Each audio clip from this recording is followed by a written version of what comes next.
Good afternoon, my sweet, intelligent student. I am Falguni ma'am. I am telling an important question for our board exam. Okay, what is difference between artery and veins?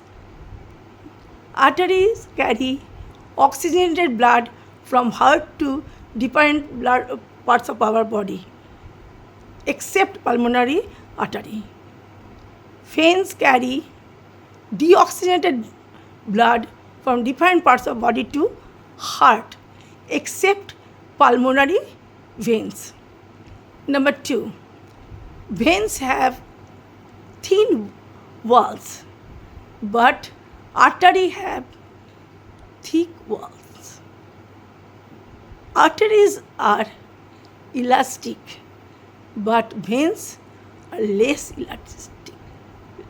They are less elastic. These three differences are the main difference between artery and veins. Thank you, my lovable student. Okay, bye.